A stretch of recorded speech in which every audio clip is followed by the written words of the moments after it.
ಮಿತ್ರರೇ ನಮಸ್ಕಾರ. ಭಾರೀ ಕುತೂಹಲವನ್ನು ಕೆರಳಿಸಿದ್ದಂತಹ ಪಂಚರಾಜ್ಯ ಚುನಾವಣೆ ಕೊನೆಗೂ ಮುಕ್ತಾಯ ಆಗಿದೆ. 5 ರಾಜ್ಯಗಳಲ್ಲೂ ಕೂಡ ಬಹಳ ಯಶಸ್ವಿ ಮತದಾನ, ಜೊತೆಗೆ ಅತ್ಯಧಿಕ ಮತದಾನವೂ ಕೂಡ ದಾಖಲಾಗಿದೆ. ಎಲ್ಲ ರಾಜ್ಯಗಳಲ್ಲೂ ಕೂಡ ಹೊಸ ದಾಖಲೆಯನ್ನೇ ಬರೆಯಲಾಗಿದೆ. ಆ ಪ್ರಮಾಣದಲ್ಲಿ ಮತದಾನ ಆಗಿದೆ. ಹೀಗಾಗಿ ಚುನಾವಣಾ ಆಯೋಗದ ಕಾರ್ಯತಂತ್ರಕ್ಕೆ ಒಂದು ದೊಡ್ಡ ಶಾಬಾಸ್ಗಿರಿಯನ್ನು ಕೊಡಲೇಬೇಕು. ಯಾಕೆ ಅಂತಂದ್ರೆ ಬಹಳಷ್ಟು ಟೀಕೆಗಳನ್ನು ಎದುರಿಸಿಯೂ ಕೂಡ SIR ಅನ್ನು ಬಹಳ ಯಶಸ್ವಿಯಾಗಿ ನಿಭಾಯಿಸಿ ಅಂತಿಮವಾಗಿ ಒಂದು ಯಶಸ್ವಿ ಚುನಾವಣೆಯನ್ನು ಕೂಡ ಮಾಡಿ ಮುಗಿಸಿದ್ದಾರೆ. ಅದರಲ್ಲೂ ಬಂಗಾಳದ ವಿಚಾರವನ್ನು ನಿಮಗೆ ಹೇಳಲೇಬೇಕು. ನಾನು ಹಿಂದಿನ ವಿಡಿಯೋದಲ್ಲೂ ಕೂಡ ನಿಮಗೆ ಸಣ್ಣದಾಗಿ ಮಾಹಿತಿ ಕೊಟ್ಟಿದ್ದೆ. ಬಂಗಾಳದಲ್ಲಿ ಚುನಾವಣೆ ಅಂತಂದ್ರೆ ಅಲ್ಲಿ ಸಾಕಷ್ಟು ಅಮಾಯಕರು ಜೀವ ಕಳೆದುಕೊಳ್ತಾ ಇದ್ರು. ಇದು ಈ ದೇಶದ ದುರಂತ ಅಂತಂದ್ರೆ ತಪ್ಪಾಗ್ಲಿಕ್ಕಿಲ್ಲ. ಪ್ರತಿ ಬಾರಿ ಚುನಾವಣೆಯಲ್ಲೂ ಕೂಡ ಆ ರೀತಿಯಾದಂತಹ ಘಟನೆಗಳು ನಡೀತಾ ಇದ್ವು. 2021ರ ಚುನಾವಣೆಯಲ್ಲಿ 71 ಮಂದಿ ಜೀವವನ್ನು ಕಳೆದುಕೊಂಡಿದ್ರು. ಆದರೆ ಈ ಬಾರಿ ಚುನಾವಣೆಯಲ್ಲಿ ಒಬ್ಬರಿಗೂ ಏನು ತೊಂದರೆ ಆಗಿಲ್ಲ. ಅಷ್ಟು ಯಶಸ್ವಿಯಾಗಿ ಚುನಾವಣೆಯನ್ನು ನಡೆಸಲಾಗಿದೆ. ಇದರಲ್ಲಿ ಇಬ್ಬರ ಪಾತ್ರ ಬಹಳ ಮಹತ್ವದ್ದು. ಒಂದು ಎಲೆಕ್ಷನ್ ಕಮಿಷನ್, ಇನ್ನೊಂದು CAPF ಸಿಬ್ಬಂದಿಯದ್ದು. ಜೊತೆಗೆ ಬಂಗಾಳದಲ್ಲಿ ಅತ್ಯಧಿಕ ಮತದಾನವೂ ಕೂಡ ದಾಖಲಾಗಿದೆ. ಇತಿಹಾಸದಲ್ಲೇ ಫಸ್ಟ್ ಟೈಮ್. ಮೊದಲ ಹಂತದ ಚುನಾವಣೆ ನಡೆದಾಗ 93% ಮತದಾನ ಆಗಿತ್ತು. ಎರಡನೇ ಹಂತ ಮುಕ್ತಾಯ ಆಗ್ತಿದ್ದ ಹಾಗೆ 92.6% ಮತದಾನ ಆಗಿದೆ. Almost same. ಅಂದ್ರೆ ಓವರ್ ಆಲ್ ಮತದಾನ 93% ಅಷ್ಟಾಗಿದೆ. ಯಾವುದೇ ಮುಂದುವರೆದ ದೇಶದಲ್ಲೂ ಕೂಡ 100 ಜನರ ಪೈಕಿ 93 ಜನ ಬಂದು ವೋಟಿಂಗ್ ಮಾಡುವಂತಹ ಉದಾಹರಣೆಯೇ ಇಲ್ಲ. ಮತದಾನದಲ್ಲಿ ಜನರ ಇಷ್ಟೊಂದು ಪಾರ್ಟಿಸಿಪೇಷನ್ ಇದೆಯಲ್ಲ, ನಿಜಕ್ಕೂ ಕೂಡ ಒಂಥರ ಆಶ್ಚರ್ಯವನ್ನು ಹುಟ್ಟಿಸುತ್ತೆ. ಮಿತ್ರರೇ, ವೋಟಿಂಗ್ ಏನೋ ಭರ್ಜರಿಯಾಗಿ ನಡೀತು. ಅದಾಗ್ತಿದ್ದ ಹಾಗೆ 10 ಎಕ್ಸಿಟ್ ಪೋಲ್ಗಳು ಬಂದಿದ್ದಾವೆ. ಜನರಿಗೆ ಕನ್ಫ್ಯೂಷನ್ ಕ್ರಿಯೇಟ್ ಆಗಿದೆ. ಯಾಕೆಂತಂದ್ರೆ ಈ ಬಾರಿಯ ಎಕ್ಸಿಟ್ ಪೋಲ್ಗಳು ಒಂದೇ ರೀತಿಯಾಗಿಲ್ಲ. 5 ರಾಜ್ಯಗಳ ಎಕ್ಸಿಟ್ ಪೋಲ್ಗಳು ಬಂದಿದ್ದಾವೆ. ಅದರಲ್ಲಿ ನಾನಿವತ್ತು ಬಂಗಾಳದ ಬಗ್ಗೆ ಮಾತ್ರ ಮಾತನಾಡ್ತೀನಿ. ನಂತರದಲ್ಲಿ ಬೇರೆ ಬೇರೆ ರಾಜ್ಯಗಳ ಬಗ್ಗೆ ಮಾಹಿತಿ ಕೊಡ್ತೀನಿ. ಈಗ ಪಶ್ಚಿಮ ಬಂಗಾಳದ ಕುರಿತಾಗಿಯೂ ಕೂಡ ಅನೇಕ ಎಕ್ಸಿಟ್ ಪೋಲ್ಗಳು ಬಂದಿದ್ದಾವೆ. ಒಂದಕ್ಕೊಂದಕ್ಕೆ ಸಾಮ್ಯತೆ ಇಲ್ಲ. ಒಂದು ಎಕ್ಸಿಟ್ ಪೋಲ್ TMC ಅಧಿಕಾರಕ್ಕೆ ಬರುತ್ತೆ ಅಂತಂದ್ರೆ ಇನ್ನೊಂದು ಎಕ್ಸಿಟ್ ಪೋಲ್ BJP ಅಧಿಕಾರಕ್ಕೆ ಬರುತ್ತೆ ಅಂತ ಹೇಳ್ತಾ ಇದೆ. ಹೀಗಾಗಿ ಜನರಿಗೆ ಕನ್ಫ್ಯೂಷನ್ ಕ್ರಿಯೇಟ್ ಆಗಿದೆ. ನೀವೆಲ್ಲರೂ ಕೂಡ ಎಕ್ಸಿಟ್ ಪೋಲ್ ಬಗ್ಗೆ ಮಾಹಿತಿ ತಿಳ್ಕೊಂಡಿರ್ತೀರಿ. ಯಾವ್ಯಾವ ಸಂಸ್ಥೆ ಎಷ್ಟೆಷ್ಟು ನಂಬರ್ ಕೊಟ್ಟಿದೆ ಅಂತ. ಅದೀಗ ಇಂಪಾರ್ಟೆಂಟ್ ಆಗೋದಿಲ್ಲ. ಇದರಲ್ಲಿ ಯಾವುದು ಸತ್ಯ ಆಗಬಹುದು, ರಿಯಾಲಿಟಿಗೆ ಯಾವುದು ಹತ್ರ ಇದೆ, ಅದನ್ನು ನಾನು ನಿಮಗೆ ಈ ವಿಡಿಯೋದಲ್ಲಿ ತಿಳಿಸ್ಕೊಡುವಂತಹ ಪ್ರಯತ್ನ ಮಾಡ್ತೀನಿ. ಆರಂಭದಲ್ಲೇ ಯಾವ್ಯಾವ ಸಂಸ್ಥೆಗಳು ಏನೇನು ನಂಬರ್ ಕೊಟ್ಟಿದ್ದಾವೆ ಅಂತ ಹೇಳ್ಬಿಡ್ತೀನಿ. ಮೊದಲನೇದಾಗಿ PMark. ಈ PMark ಸಂಸ್ಥೆಯ ಸರ್ವೆಯ ಪ್ರಕಾರ BJP ಬಂಗಾಳದಲ್ಲಿ 150ರಿಂದ 175 ಸೀಟ್ಗಳನ್ನು ಗೆಲ್ಲಬಹುದು ಅಂತ ಇವರು ಪ್ರೆಡಿಕ್ಟ್ ಮಾಡ್ತಾ ಇದ್ದಾರೆ. TMC ಕೇವಲ 115ರಿಂದ 130 ಸೀಟ್ಗಳನ್ನು ಗೆಲ್ಲಬಹುದು ಅಂತ. PMark ಸರ್ವೆಯ ಪ್ರಕಾರ BJPಗೆ ಟೆನಿಕಾಸ್ಟ್ ಸರಳ ಬಹುಮತ ಬಂದೇ ಬರುತ್ತೆ. ಅದಕ್ಕಿಂತ ಕಡಿಮೆ ಬರೋದೇ ಇಲ್ಲ ಅಂತ. ಬಂಗಾಳದಲ್ಲಿರುವಂತಹದ್ದು 294 ವಿಧಾನಸಭಾ ಕ್ಷೇತ್ರಗಳು. ಯಾರು 148 ಗೆಲ್ತಾರೋ ಅವರು ಅಧಿಕಾರ ಬರ್ತಾರೆ. PMark ಹೇಳ್ತಾ ಇದೆ BJP ಏಕಾಂಗಿಯಾಗಿ 150ರಿಂದ 175 ಗೆಲ್ಲುತ್ತೆ ಅಂತ. ಅಂದ್ರೆ ಬಹುಮತಕ್ಕಿಂತಲೂ 2 ಜಾಸ್ತಿನೇ ಗೆಲ್ತಾರೆ ಅಂತ ಇವ್ರು ಹೇಳ್ತಾ ಇದ್ದಾರೆ. TMC 115ರಿಂದ 130 ಗೆಲ್ಲುವಂತಹ ಸಾಧ್ಯತೆಗಳಿದಾವೆ ಅಂತ PMark ಹೇಳ್ತಾ ಇದೆ. ಇನ್ನು ಎರಡನೆಯದಾಗಿ ಬಂಗಾಳದ ಕುರಿತಾಗಿ ಹೊರಬಂದಂತಹ ಸಮೀಕ್ಷೆ ಪ್ರಜಾಪೋಲ್ನದ್ದು. ಇವರು ಹೇಳ್ತಾ ಇದ್ದಾರೆ BJP ಕೇವಲ 85ರಿಂದ 110 ಕ್ಷೇತ್ರವನ್ನು ಮಾತ್ರ ಗೆಲ್ಲಬಹುದು.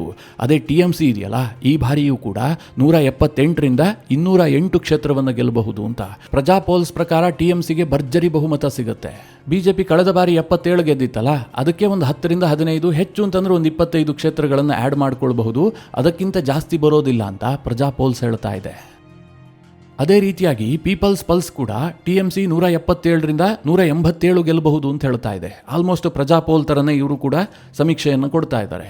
ಅದೇ ರೀತಿಯಾಗಿ BJP 95ರಿಂದ 110 ಗೆಲ್ಲಬಹುದು. ಅದಕ್ಕಿಂತ ಜಾಸ್ತಿ BJP ಗೆಲ್ಲೋದಕ್ಕೆ ಸಾಧ್ಯ ಇಲ್ಲ ಅಂತ ಪೀಪಲ್ಸ್ ಪಲ್ಸ್ ಹೇಳ್ತಾ ಇದೆ. ಪೋಲ್ ಡೈರಿ ಹೇಳ್ತಾ ಇದೆ TMC 89ರಿಂದ 127 ಗೆಲ್ಲುತ್ತೆ. ಅದೇ ರೀತಿಯಾಗಿ BJP 142ರಿಂದ 171 ಗೆಲ್ಲಬಹುದು ಅಂತ. ಅಂದರೆ BJPಗೆ 142 ಬಂದಿದ್ದೆ ಆದರೆ 6 ಕ್ಷೇತ್ರಗಳು ಕಡಿಮೆ ಆಗ್ತವೆ. ಅದೇ 171ವರೆಗೂ ಕೂಡ ರೀಚ್ ಆಗಬಹುದು. ಸರಳ ಬಹುಮತವನ್ನು ಪಡೆದುಕೊಳ್ಳೋದಕ್ಕೆ BJPಗೆ ತೊಂದರೆ ಆಗ್ಲಿಕ್ಕಿಲ್ಲ ಅಂತ ಪೋಲ್ ಡೈರಿ ಅಭಿಪ್ರಾಯ ಪಡ್ತಾ ಇದೆ. ಹಾಗೆ ಜನಮತ್ ಪೋಲ್ಸ್ ಪ್ರಕಾರ TMC 195ರಿಂದ 205 ಗೆಲ್ಲಬಹುದು. BJP 80ರಿಂದ 90 ಗೆಲ್ಲಬಹುದು. ಹೀಗಂತ ಅವರು ಅಭಿಪ್ರಾಯ ಪಡ್ತಾ ಇದ್ದಾರೆ. ಏನು 2021ರಲ್ಲಿ ರಿಸಲ್ಟ್ ಬಂದಿತ್ತಲ್ಲ, ಅದೇ ಮರುಕಳಿಸುತ್ತೆ. ಈ ಬಾರಿ ಹೊಸತೇನೂ ಆಗೋದಿಲ್ಲ. TMCಯೇ ಅಧಿಕಾರಕ್ಕೆ ಬರುತ್ತೆ ಅನ್ನುವಂಥದ್ದು ಜನಮತ ಪೋಲ್ಸ್ನ ಅಭಿಪ್ರಾಯ. ಮ್ಯಾಟ್ರಿಜ್ ಸಂಸ್ಥೆ ಹೇಳ್ತಾ ಇದೆ TMC 125ರಿಂದ 140 ಗೆಲ್ಲಬಹುದು. BJP 146ರಿಂದ 161 ಗೆಲ್ಲಬಹುದು ಅಂತ. ಮ್ಯಾಟ್ರಿಜ್ ಸಮೀಕ್ಷೆಯೇ ಸತ್ಯ ಆಗೋದಾದ್ರೆ TMCಗೆ ಅಧಿಕಾರ ಹೋಗುತ್ತೆ, BJP ಅಧಿಕಾರವನ್ನು ಗಳಿಸುತ್ತೆ. ಅದೇ ರೀತಿಯಾಗಿ JVC ಸರ್ವೆ ಪ್ರಕಾರ TMC 131ರಿಂದ 152, ಹಾಗೆ BJP 138ರಿಂದ 159 ಕೂಡ ಗೆಲ್ಲಬಹುದು ಅಂತ JVC ಹೇಳ್ತಾ ಇದೆ. ಬಹಳ ಟೈಟ್ ಫೈಟ್ ಅಂತಲೇ JVCಯ ಪ್ರೆಡಿಕ್ಷನ್. ಅಂದ್ರೆ TMCಯೂ ಕೂಡ ಅಧಿಕಾರಕ್ಕೆ ಬರಬಹುದು, BJPಯೂ ಕೂಡ ಅಧಿಕಾರಕ್ಕೆ ಬರುವಂತಹ ಚಾನ್ಸಸ್ ಇದೆ ಅಂತ. ಇನ್ನು ಚಾಣಕ್ಯ ಪ್ರಕಾರ TMC 130ರಿಂದ 140 ಗೆಲ್ಲುತ್ತೆ, BJP 150ರಿಂದ 160 ಗೆಲ್ಲುತ್ತೆ. ಚಾಣಕ್ಯ ಕ್ಲಿಯರ್ ಕಟ್ ಆಗಿ BJP ಅಧಿಕಾರಕ್ಕೆ ಬರುತ್ತೆ ಅಂತ ಪ್ರೆಡಿಕ್ಟ್ ಮಾಡ್ತಾ ಇದೆ. BJPಗೆ ಕಡಿಮೆ ಅಂತಂದ್ರೆ 150 ಸೀಟು, ಹೆಚ್ಚು ಅಂತಂದ್ರೆ 160 ರೀಚ್ ಆಗುತ್ತೆ.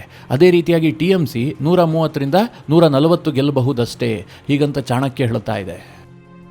ಹೀಗೆ 10 ಸರ್ವೆಗಳು ಬಂದಿದ್ದಾವೆ. ಎಲ್ಲರೂ ಕೂಡ ಒಂದೊಂದು ಅಂಕಿ ಅಂಶಗಳನ್ನು ಕೊಡ್ತಾ ಇದ್ದಾರೆ. ಇದರ ಸಾರ ಏನು ಕೇಳಿದ್ರೆ ಬಹಳ ಟೈಟ್ ಫೈಟ್ ಇದೆ.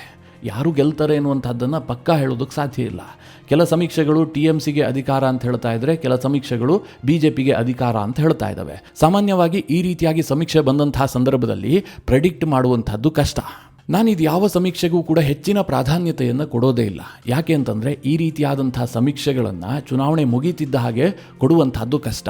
ಬಂಗಾಳದಂತಹ ರಾಜ್ಯಗಳಲ್ಲಿ ಚುನಾವಣೆ ಮುಗೀತಿದ್ದ ಹಾಗೆ ನೀವು ಸರ್ವೆ ನಡೆಸ್ಬಿಟ್ಟು ಅದರ ಫೈನಲ್ ಅಂಕಿಅಂಶವನ್ನು ಕೊಡ್ತೀರಿ ಅಂತಂದರೆ ಅದರ ಬಗ್ಗೆ ಒಂದು ಡೌಟ್ ಬಂದೇ ಬರುತ್ತೆ. ಯಾಕೆ ಬಂಗಾಳದಂತಹ ರಾಜ್ಯ ಅಂತ ಮೆನ್ಷನ್ ಮಾಡದೆ ಕೇಳಿದ್ರೆ, ಈ ದೇಶದ ನಂಬರ್ 1 ಪೋಲ್ ಸ್ಟಾರ್ ಯಾರು ಕೇಳಿದ್ರೆ ಅದು ಪ್ರದೀಪ್ ಗುಪ್ತಾ. ಯಾಕೆ ನಂಬರ್ 1 ಪೋಲ್ ಸ್ಟಾರ್ ಅಂತ ಕರೆದೇ ಕೇಳಿದ್ರೆ, ಅವರು ಕೊಟ್ಟಂತಹ ಅಂಕಿ ಸಂಖ್ಯೆಗಳು ಈ ಹಿಂದೆ ಅತಿ ಹೆಚ್ಚು ಬಾರಿ ಸತ್ಯ ಆಗಿದೆ. ಎಲ್ಲಾ ಬಾರಿ ಸತ್ಯ ಆಗಿದೆ ಅಂತ ನಾನು ಹೇಳ್ತಾ ಇಲ್ಲ. ಲೋಕಸಭೆಯಲ್ಲಿ ಅವರ ಅಂಕಿಅಂಶಗಳು ತಲೆ ಕೆಳಗಾಗಿದ್ವು. ಬಹುತೇಕ ರಾಜ್ಯಗಳಲ್ಲಿ ಪ್ರದೀಪ್ ಗುಪ್ತಾರ ಆಕ್ಸೆಸ್ ಮೈ ಇಂಡಿಯಾ ಏನ್ ನಂಬರ್ ಕೊಡುತ್ತಲ್ಲ, ಅದು ಫೈನಲ್ ಆಗಿ ಬಂದ ರಿಸಲ್ಟ್ಗೆ ಬಹಳ ಹತ್ತಿರದಲ್ಲಿದ್ವು. ಹೀಗಾಗಿ ಪ್ರತಿ ಬಾರಿಯ ಚುನಾವಣೆಯಲ್ಲಿ ಆಕ್ಸೆಸ್ ಮೈ ಇಂಡಿಯಾ ಏನ್ ಹೇಳುತ್ತೆ, ಅವರೇನ್ ನಂಬರ್ ಕೊಡ್ತಾರೆ, ಇದರ ಬಗ್ಗೆ ದೇಶಕ್ಕೆ ಬಹಳ ಕುತೂಹಲ ಇರುತ್ತೆ. ಆದ್ರೆ ಪ್ರದೀಪ್ ಗುಪ್ತಾ ಈ ಬಾರಿ ಬಂಗಾಳದ ಚುನಾವಣೆಯ ಬಗ್ಗೆ ಇದುವರೆಗೆ ಸಮೀಕ್ಷೆಯನ್ನು ಪ್ರಕಟಿಸಿಲ್ಲ. ಅದಕ್ಕೆ ಅವ್ರು ಏನ್ ಕಾರಣ ಕೊಟ್ಟಿದ್ದಾರೆ ಅಂತಂದ್ರೆ, ಬಂಗಾಳದಲ್ಲಿ ನಿನ್ನೆ ತಾನೇ ಚುನಾವಣೆ ಮುಕ್ತಾಯ ಆಗಿದ್ದು. ಈ ಸಂದರ್ಭದಲ್ಲಿ ನಾವು ಎಲ್ಲಾ ಅಂಕಿಅಂಶಗಳನ್ನು ಕ್ರೋಢೀಕರಿಸಿ ಫೈನಲ್ ಆದಂತಹ ರಿಸಲ್ಟ್ ಕೊಡುವಂತದ್ದು ಕಷ್ಟ ಇದೆ. ಎರಡನೇದಾಗಿ ಬಂಗಾಳದಲ್ಲಿ ಬಹುತೇಕ ಸೈಲೆಂಟ್ ವೋಟರ್ಸ್ ಇದ್ದಾರೆ. 100 ಜನರನ್ನ ಮಾತಾಡಿಸಿದ್ರೆ 10 ಜನ ಕೂಡ ಬಾಯಿ ಬಿಡ್ತಾ ಇಲ್ಲ. ನಾವು ಯಾರಿಗೆ ಓಟ್ ಹಾಕಿದ್ದೀವಿ, ನಮ್ಮ ನಿಲುವೇನು, ಇದು ಯಾವುದನ್ನು ಹೇಳ್ತಾ ಇಲ್ಲ. ಯಾವುದೇ ರೂಪದಲ್ಲಿ ಪ್ರಶ್ನೆ ಮಾಡಿದ್ರೂ ಕೂಡ ಅವ್ರ ಮನಸ್ಸಿನಲ್ಲೇನಿದೆ, ಇವರು ಯಾರ ಪರವಾಗಿದ್ದಾರೆ ಅದನ್ನು ತಿಳ್ಕೊಳ್ಳೋದಕ್ಕಾಗ್ತಾ ಇಲ್ಲ. ಅಂತಹ ಸೈಲೆಂಟ್ ವೋಟರ್ಸ್ ಬಂಗಾಳದಲ್ಲಿದ್ದಾರೆ. ಹೀಗಾಗಿ ಆಕ್ಸೆಸ್ ಮೈ ಇಂಡಿಯಾ ಟೀಮ್ ಇದೆಯಲ್ಲ, ಇದು ಬಂಗಾಳದಲ್ಲಿ ಏಪ್ರಿಲ್ 30ನೇ ತಾರೀಕು ಅಂದರೆ ಇವತ್ತು ಸಾಕಷ್ಟು ಓಡಾಟ ನಡೆಸಿ ಇನ್ನಷ್ಟು ಜನರನ್ನ ಸಂಪರ್ಕ ಮಾಡಿಬಿಟ್ಟು ಅವರಿಂದ ಮಾಹಿತಿಯನ್ನು ಕಲೆಕ್ಟ್ ಮಾಡುವಂತಹ ಪ್ರಯತ್ನ ಮಾಡ್ತೀವಿ. ಒಂದು ವೇಳೆ ಮಾಹಿತಿ ಸರಿಯಾಗಿ ಸಿಕ್ಕಿಲ್ಲ ಅಂತಾದರೆ ನಾವು ಯಾವುದೇ ಅಂಕಿ ಸಂಖ್ಯೆಯನ್ನು ಪ್ರಕಟಿಸೋದಿಲ್ಲ. ಬಂಗಾಳ ತುಂಬ ಟೈಟ್ ಫೈಟ್ ಇದೆ, ಅದರ ಬಗ್ಗೆ ಪ್ರೆಡಿಕ್ಟ್ ಮಾಡುವಂತಹದ್ದು ಕಷ್ಟ ಇದೆ ಅಂತ ಪ್ರದೀಪ್ ಗುಪ್ತಾ ಹೇಳಿದ್ದಾರೆ. ಮಿತ್ರರೇ, ಪ್ರದೀಪ್ ಗುಪ್ತಾರ ಈ ಹೇಳಿಕೆ ಇದೆಯಲ್ಲ, ಇದಕ್ಕೆ ಬಹಳ ಮಹತ್ವ ಇದೆ. ಯಾಕೆ ಕೇಳಿದ್ರೆ, ಅವರ ಟೀಮ್ ಇದೆಯಲ್ಲ, ಅವರೆಲ್ಲೋ AC ರೂಮ್ನಲ್ಲಿ ಕೂತ್ಕೊಂಡು ಸರ್ವೆ ಮಾಡೋದಿಲ್ಲ, ಅಥವಾ ಯಾವುದೋ ಒಂದೆರಡು ಬೂತ್ಗಳಿಗೆ ಸಂಪರ್ಕ ಮಾಡಿಬಿಟ್ಟು ಸಮೀಕ್ಷೆಯನ್ನು ಕೂಡ ಪ್ರಕಟಿಸೋದಿಲ್ಲ. ಬಹಳಷ್ಟು ಫೀಲ್ಡ್ ವರ್ಕ್ ಮಾಡ್ತಾರೆ. ಅನೇಕ ಜನರನ್ನು ಸಂಪರ್ಕಿಸಿಯೇ ಅವರು ಸಮೀಕ್ಷೆಯನ್ನು ಪ್ರಕಟಿಸಿರುವಂತಹದ್ದು. ಹೀಗಾಗಿ ಅನೇಕ ಬಾರಿ ಅದು ಸತ್ಯ ಕೂಡ ಆಗಿದೆ. ಈಗ ಅವರೇ ಹೇಳ್ತಾ ಇದ್ದಾರೆ, ಬಂಗಾಳದಲ್ಲಿ ಜನ ಬಾಯಿ ಬಿಡ್ತಾ ಇಲ್ಲ, ಯಾರಿಗೆ ಓಟ್ ಹಾಕಿದ್ದೀವಿ ಅಂತ ಅವರು ಓಪನ್ ಆಗಿ ಹೇಳ್ಕೊಳ್ತಾ ಇಲ್ಲ. ಇಂತಹ ಸಂದರ್ಭದಲ್ಲಿ ವೋಟಿಂಗ್ ದಿನನೇ ಸಮೀಕ್ಷೆಯನ್ನು ಕೊಡುವಂತಹದ್ದು ಇದೆಯಲ್ಲ, ಕಷ್ಟ ಸಾಧ್ಯ.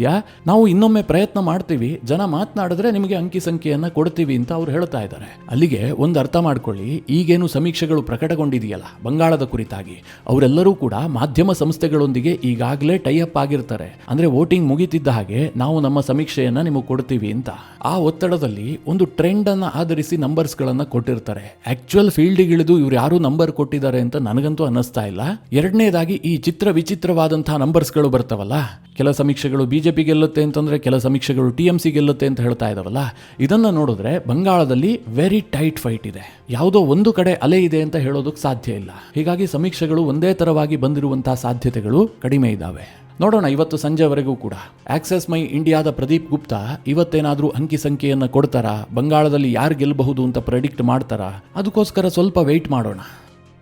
ಆದರೆ ಈ ಎಲ್ಲ ಸಮೀಕ್ಷೆಗಳನ್ನು ಬದಿಗಿಟ್ಟು ಓವರ್ ಆಲ್ ಆಗಿ ಬಂಗಾಳದಲ್ಲಿ ನಡೆದಂತಹ ಚುನಾವಣೆಯನ್ನು ನೋಡೋದಾದ್ರೆ ಈ ಬಾರಿ ಒಂದಷ್ಟು ವ್ಯತ್ಯಾಸ ಆಗುವಂತಹದ್ದಂತೂ ಸತ್ಯ. ಮೊದಲನೇದಾಗಿ ಮಮತಾ ಬ್ಯಾನರ್ಜಿ ಮತ್ತು ಅವರ ಇಡೀ ಟೀಮ್ನಲ್ಲಿ ಮೊದಲಿನ ಕಾನ್ಫಿಡೆನ್ಸ್ ಕಾಣ್ತಾ ಇಲ್ಲ. ಅವರು ಬಹಳ ಒತ್ತಡಕ್ಕೊಳಗಾಗಿದ್ರು. ಮಮತಾ ಎರಡನೇ ಹಂತದ ಚುನಾವಣೆ ನಡೆಯುವಂತಹ ಸಂದರ್ಭದಲ್ಲಿ ಬಹಳಷ್ಟು ಓಡಾಟ ನಡೆಸಿದ್ದಾರೆ. ಅವರು CAPF ಸಿಬ್ಬಂದಿಯ ವಿರುದ್ಧ ಕಿಡಿಕಾರಿದ್ದಾರೆ. ಸೇನೆ ಗಡಿಯಲ್ಲಿ ಕಾಯಬೇಕು, ಇಲ್ಲಿ ಬಂದು ಬೀದಿ ಕಾಯ್ತಾ ಇದ್ದಾರೆ ಅಂತ ಆಕ್ರೋಶ ಹೊರಹಾಕಿದ್ದಾರೆ. ಇದರ ಅರ್ಥ ಏನು ಕೇಳಿದ್ರೆ, ಈ ಬಾರಿಯ ಟೈಟ್ ಸೆಕ್ಯೂರಿಟಿ ಇದೆಯಲ್ಲ, ಈ ಕಾರಣದಿಂದಾಗಿ ಅತ್ಯಧಿಕವಾಗಿ ಮತದಾನ ಆಗಿದೆ. ಜನರಿಗೊಂದು ಕಾನ್ಫಿಡೆನ್ಸ್ ಬಂದಿತ್ತು, ನಾವು ಮತಗಟ್ಟೆಗೆ ಹೋಗಿದ್ದೆ ಆದ್ರೆ ಸುರಕ್ಷಿತವಾಗಿ ಮನೆಗೆ ವಾಪಸ್ ಬರ್ತೀವಿ ಅನ್ನುವಂತಹ ಕಾನ್ಫಿಡೆನ್ಸ್ ಇದ್ದಿದ್ರಿಂದಾಗಿಯೇ ಅವರು ಮತದಾನ ಮಾಡಿದ್ದಾರೆ. ಇಲ್ಲದೆ ಹೋದ್ರೆ 100 ಜನರ ಪೈಕಿ 93 ಜನ ಮತದಾನ ಮಾಡಿದ್ದಾರೆ ಅಂತಂದ್ರೆ ಅದೆಂತಹ ಉತ್ಸಾಹ ಇರಬೇಕು, ಅದೆಂತಹ ಭದ್ರತೆಯನ್ನು ಒದಗಿಸಿರಬೇಕು. ಬಂಗಾಳದಲ್ಲಿ ಇದೆಲ್ಲ ಸಾಧ್ಯ ಆಗೋದಿಲ್ಲ. ಬಂಗಾಳದಲ್ಲಿ ಮಾಮೂಲಿಯಾಗಿ ವೋಟಿಂಗ್ ಪರ್ಸೆಂಟೇಜ್ ಜಾಸ್ತಿ ಆಗುತ್ತೆ. ಆದರೆ ಒಂದು ವರ್ಗ ಇದೆಯಲ್ಲ, ಅವರು ಮತದಾನದಿಂದ ಸದಾ ದೂರ ಉಳಿತಾ ಇದ್ರು. ಇಲ್ಲಿ ನಾನು ಯಾವುದೋ ಒಂದು ಜಾತಿ ವರ್ಗವನ್ನ ಗುರಿ ಮಾಡಿ ಹೇಳ್ತಾ ಇಲ್ಲ. ಸಮಾಜದಲ್ಲಿ ನಡೆಯುವಂತಹ ಘಟನೆಗಳಿಗೆ ಭೀತಿ ಹೊಂದಿದಂತಹ ಒಂದು ವರ್ಗ ಇರುತ್ತಲ್ಲ, ಅವರು ಎಜುಕೇಟೆಡ್ ಆಗಿರ್ತಾರೆ, ಹಣವಂತರಾಗಿರ್ತಾರೆ, ಸಮಾಜದ ಆಗುಹೋಗುಗಳ ಬಗ್ಗೆ ತಿಳುವಳಿಕೆ ಇರುತ್ತೆ, ಆದ್ರೆ ಅವರಿಗೆ ಅಂಜಿಕೆಯೂ ಕೂಡ ಜಾಸ್ತಿ ಇರುತ್ತೆ. ಅಂತಹ ಒಂದು ವರ್ಗ ಸದಾ ಮತದಾನದಿಂದ ದೂರ ಉಳಿತಾ ಇತ್ತು. ಎಲ್ಲಿ ಗಲಭೆ ಆಗುತ್ತೆ, ಎಲ್ಲಿ ಘರ್ಷಣೆ ಆಗುತ್ತೆ, ಯಾವ ಗೂಂಡಾಗಳಿಂದ ನಮಗೇನ್ ತೊಂದರೆ ಆಗುತ್ತೆ, ಈ ಭಯದಲ್ಲೇ ಅವರು ಮನೆಯಲ್ಲೇ ಕೂತಿರ್ತಾ ಇದ್ರು. ಆದ್ರೆ ಈ ಬಾರಿ ಅವರು ಕೂಡ ಮತದಾನಕ್ಕೆ ಬಂದಿದ್ದಾರೆ. ಇದು 100% ಫಲಿತಾಂಶದ ಮೇಲೆ ಪರಿಣಾಮ ಬೀರಿಯೇ ಬೀರುತ್ತೆ. ಯಾವ ರೂಪದಲ್ಲಿ ಪರಿಣಾಮ ಬೀರುತ್ತೆ ಹೇಳೋದಕ್ಕೆ ಸಾಧ್ಯ ಇಲ್ಲ. ಇದಕ್ಕೆ ಸಮೀಕ್ಷೆಗಳಿಂದಲೂ ಕೂಡ ಉತ್ತರ ಸಿಗ್ತಾ ಇಲ್ಲ. ಕೆಲವರು ಬಿಜೆಪಿ ಕಡೆಗೆ ಮತದಾನ ಆಗಿದೆ ಅಂತಂದ್ರೆ, ಕೆಲವರು ಟಿಎಂಸಿ ಕಡೆಗೆ ಅಂತ ಹೇಳ್ತಾ ಇದ್ದಾರೆ. ಟಿಎಂಸಿ ಅವರ ವಾದ ಏನು ಕೇಳಿದ್ರೆ, ಇದು ಮಮತಾ ಪರವಾಗಿ ಇರುವಂತಹ ಅಲೆ. ಮಮತಾ ಬ್ಯಾನರ್ಜಿ ವಿರುದ್ಧ ಬಿಜೆಪಿ ಷಡ್ಯಂತ್ರ ಮಾಡಿತ್ತು, ಹೊರಗಿನಿಂದ ಜನರನ್ನ ಕರ್ಕೊಂಡ್ಬಂದು ಇಡೀ ಬಂಗಾಳವನ್ನ ಕಂಟ್ರೋಲ್ಗೆ ತೆಗೆದುಕೊಳ್ಳೋದಕ್ಕೆ ಯತ್ನ ಮಾಡಿತ್ತು. ಹೀಗಾಗಿ ಬಂಗಾಳದ ಜನ ಸಿಡಿದೆದ್ದು ಮತದಾನವನ್ನ ಮಾಡಿದ್ದಾರೆ. ಅವರೆಲ್ಲರೂ ಕೂಡ ಮಮತಾರಿಗೆ ಮತ್ತೊಮ್ಮೆ ಅಧಿಕಾರವನ್ನ ಕೊಡೋದಕ್ಕೆ ಬಯಸಿದ್ದಾರೆ. ಇದು ಮಮತಾ ಬ್ಯಾನರ್ಜಿಯನ್ನ ಬೆಂಬಲಿಸ್ತಾ ಇರುವಂತವರು ಮಾಡ್ತಾ ಇರುವ ವಾದ. ಆದರೆ ಬಿಜೆಪಿಯವರು ಹೇಳ್ತಾ ಇದ್ದಾರೆ, ಇದು ಮಮತಾ ವಿರೋಧಿ ಅಲೆ. ಈ ಬಾರಿ ಚುನಾವಣಾ ಆಯೋಗ ಅತ್ಯುತ್ತಮವಾದಂತಹ ಸೆಕ್ಯೂರಿಟಿಯನ್ನು ಒದಗಿಸಿದ ಕಾರಣದಿಂದಾಗಿ ಬಂಗಾಳದಲ್ಲಿ ಉತ್ತಮವಾದಂತಹ ಎಲೆಕ್ಷನ್ ನಡೆದಿದೆ. ಜನ ಬಹಳ ಧೈರ್ಯದಿಂದ ಬಂದು ಬಿಜೆಪಿಗೆ ವೋಟ್ ಮಾಡಿದ್ದಾರೆ ಅಂತ ಬಿಜೆಪಿಯವರು ವಾದ ಮಾಡ್ತಾ ಇದ್ದಾರೆ. ಈ ಬಾರಿ ಸಮೀಕ್ಷೆ ಪ್ರಕಟವಾದ ಬಳಿಕ ಒಂದು ಗಮನಿಸ್ತಾ ಇರೋದೇನು ಕೇಳಿದ್ರೆ, ಬಹುತೇಕ ಬಿಜೆಪಿಗರಿಗೆ ಒಂದು ಉತ್ಸಾಹವಂತೂ ಬಂದಿದೆ. ತುಂಬಾ ಟೈಟ್ ಫೈಟ್ ಆಗಿದೆ, ಅಧಿಕಾರ ಸಿಕ್ಕರೂ ಸಿಗಬಹುದು ಅನ್ನುವಂತಹ ಕಾನ್ಫಿಡೆನ್ಸ್ ಅಂತೂ ಬಿಲ್ಡ್ ಆಗಿದೆ. ಮಿತ್ರರೇ, ಇದಿಷ್ಟು ಬಂಗಾಳದ ಎಕ್ಸಿಟ್ ಪೋಲ್ನ ಕುರಿತಾಗಿ ಒಂದಿಷ್ಟು ಮಾಹಿತಿ. ಮುಂದಿನ ವಿಡಿಯೋಗಳಲ್ಲಿ ಬಂಗಾಳದಲ್ಲೇನು ಅತ್ಯಧಿಕ ಮತದಾನ ಆಗಿದೆಯಲ್ಲ, ಅದರ ಕುರಿತಾಗಿ ಒಂದು ವಿಶ್ಲೇಷಣಾತ್ಮಕ ವರದಿಯನ್ನ ನಿಮ್ಮ ಮುಂದೆ ಇಡುವಂತಹ ಪ್ರಯತ್ನ ಮಾಡ್ತೀನಿ. ಬಂಗಾಳದ ಈ ಸಮೀಕ್ಷೆಯ ಕುರಿತಾಗಿ ನಿಮ್ಮ ಅನಿಸಿಕೆ ಅಭಿಪ್ರಾಯಗಳೇನು? ಬಂಗಾಳದಲ್ಲಿ ಈ ಬಾರಿ ಯಾವ ರೀತಿಯಾದಂತಹ ರಿಸಲ್ಟ್ ಬರಬಹುದು? ಯಾವ ಸಮೀಕ್ಷೆ ಸತ್ಯ ಆಗತ್ತೆ, ಯಾರು ಸತ್ಯಕ್ಕೆ ಹತ್ತಿರ ಇದ್ದಾರೆ ಅಂತ ನಿಮಗೆ ಅನ್ನಿಸ್ತಾ ಇದೆ? ನಿಮ್ಮ ಅನಿಸಿಕೆ ಅಭಿಪ್ರಾಯವನ್ನ ಕಮೆಂಟ್ ಮಾಡುವ ಮೂಲಕ ನಮಗೆ ತಿಳಿಸಿ. ಹಾಗೆ ನಿಮಗೆ ಈ ವಿಡಿಯೋ ಇಷ್ಟವಾದರೆ ಲೈಕ್ ಮಾಡಿ. ಜೊತೆಗೆ ನೀವಿನ್ನೂ ನಿಮ್ಮ ನೆಚ್ಚಿನ ಸಂಸ್ಕಾರ ಸೌರಭ ಯೂಟ್ಯೂಬ್ ಚಾನಲ್ನ ಸಬ್ಸ್ಕ್ರೈಬ್ ಮಾಡಿಲ್ಲ ಅಂತಾದರೆ ಈ ಕೂಡಲೇ ಸಬ್ಸ್ಕ್ರೈಬ್ ಮಾಡಿ. ಮುಂದಿನ ಎಲ್ಲ ಅಪ್ಡೇಟ್ಗಳ ನೋಟಿಫಿಕೇಷನ್ಗಾಗಿ ಬೆಲ್ ಐಕಾನ್ ಒತ್ತಿ.